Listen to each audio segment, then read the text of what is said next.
All right, guys. Hello. We are going to read our second half of chapter 5 today. We left off, and Percy had just met Chiron, which we know was Mr. Brunner, and also he met a new face, Mr. D. And he's about to sit down and kind of have a conversation with them. So we're going to read and kind of figure out what's going on, hopefully. All right, here we go. We are on page 64. All right. So, I said, anxious to change the subject. You, work here, Mr. Brunner? Not Mr. Brunner. The ex-Mr. Brunner said. I'm afraid that was a pseudonym. You may call me Chiron. Okay. Totally confused, I looked at the director. And Mr. D, does that D stand for something? Mr. D stopped shuffling the cards. He looked at me like I just belched loudly. Young man, names are powerful things. You don't just go around using them for no reason. Oh, right, sorry. I must say, Percy, Chiron, Brunner, broke in. I'm glad to see you alive. It's been a long time since I've made a house call to a potential camper. I hate to think I've wasted my time. House call? My year Yancey Academy to instruct you. We have satyrs at most schools, of course, keeping a lookout, but Grover alerted me as soon as he met you. He sensed you were something special, so I decided to come up safe. I convinced the other Latin teacher to take a leave of absence. Okay, so we now know why Mr. Brunner or Chiron was there at Yancey.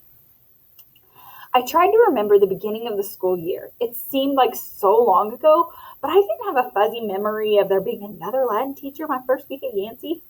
Then, without explanation, he had disappeared and Mr. Brunner had taken the class. You came to Yancey just to teach me, I asked. Chiron nodded. Honestly, I wasn't sure about you at first. We contacted your mother, let her know we were keeping an eye on you in case you were ready for Camp Half-Blood. But you still had so much to learn. Nevertheless, you made it here alive. That's always the first test.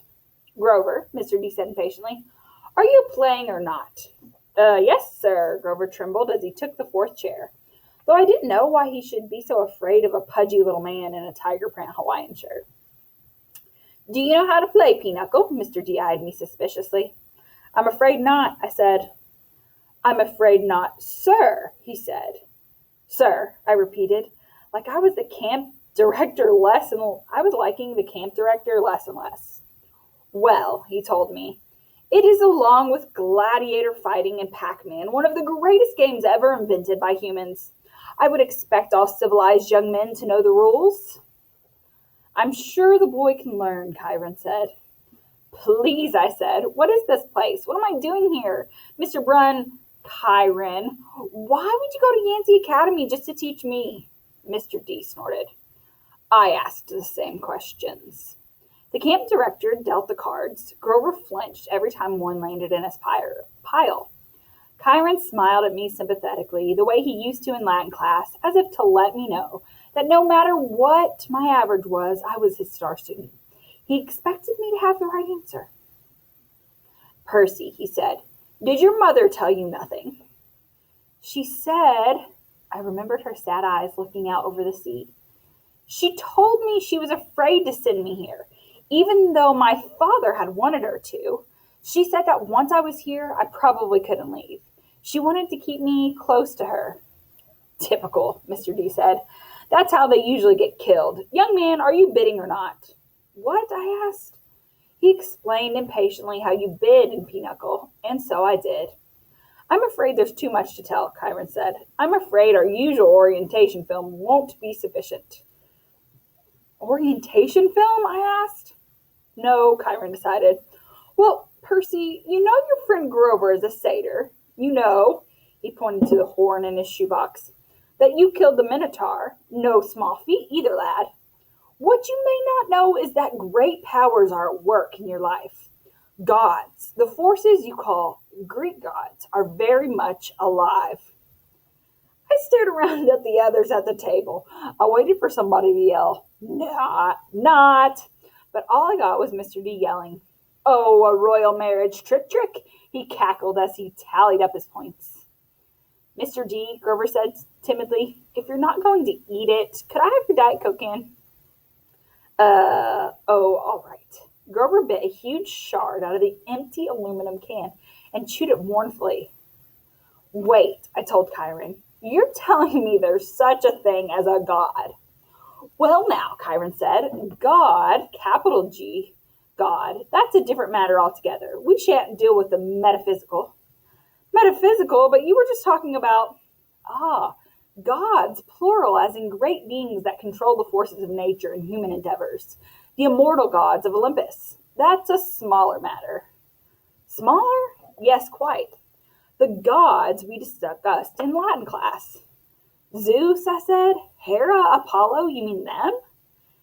And there it was again, distant thunder on the cloudless day. Young man, said Mr. D, I would really be less casual about throwing those names around if I were you. But they're stories, I said. They're myths to explain lightning and the seasons and stuff. They're what people believed before there was science. Science, Mr. G scoffed. And tell me, Perseus Jackson. I flinched when he said my real name, which I never told anybody. What will people think of your science 2,000 years from now? Mr. D continued. Will they call it primitive mumbo-jumbo? That's what. Oh, I love mortals. They have absolutely no sense of perspective. They think they've come so far. And have they, Chiron? Look at this boy and tell me. I wasn't liking Mr. D much, but there was something about the way he called me mortal as if he wasn't. It was enough to pull a lump in my throat to suggest why Grover was dutifully minding his cards, chewing his soda can, and keeping his mouth shut. Percy, Chiron said, you may choose to believe or not, but the fact is that immortal means immortal. Can you imagine that for a moment? Never dying, never fading, existing just as you are for all time. I was about to answer off the top of my head. That sounded like a pretty good deal, but the tone of Chiron's voice made me hesitate. You mean whether people believed in you or not? I said. Exactly, Chiron agreed. If you were a god, how would you like being called a myth, an old story to explain lightning? What if I told you, Perseus Jackson, that someday people would call you a myth, just created to explain how little boys can get losing their mothers? My heart pounded. He was trying to make me angry for some reason, but I wasn't going to let him. I said, I wouldn't like it, but I don't believe in gods. Oh, you better, Mr. D murmured, before one of them incinerates you. Grover said, please, sir, he just lost his mother. He's in shock. A lucky thing, too, Mr. D grumbled, playing a card. Bad enough I'm confined to this miserable job working with boys who don't even believe. He waved his hand and a goblet appeared on the table, as if the sunlight had bent momentarily and woven the air into glass. The goblet filled itself with red wine. My jaw dropped, but Chiron hardly looked up. Mr. D, he warned, your restrictions. Mr. D looked at the wine in feigned surprise. Dear me, he said. Dear me, he looked at the sky and yelled, old habits, sorry. More thunder. Mr. D waved his hand again, and the wine glass changed into a fresh can of Diet Coke. He sighed unhappily, popped the top of the soda, and went back to his card game. Chiron winked at me. Mr. D offended his father a while back, took a fancy to a wood nymph who had been declared off limits. A wood nymph, I repeated, still staring at the Diet Coke can that was from outer space. Yes, Mr. D confessed. Father loves to punch me. The first time, prohibition, ghastly, absolutely horrid 10 years. The second time, well, she was really pretty, and I couldn't stay away. The second time, he sent me here, Half-Blood Hill summer camp, for brats like you. Be a better influence, he told me. Work with your youths rather than tearing them down. Ha! Absolutely unfair. Mr. B sounded about 6 years old, like a pouting little kid. And I stammered, your father is...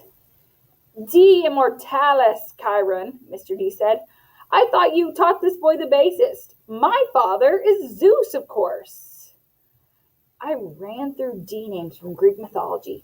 Wine, the skin of a tiger, the satyrs that all seem to work here, the way Grover cringed, as if Mr. D were his master.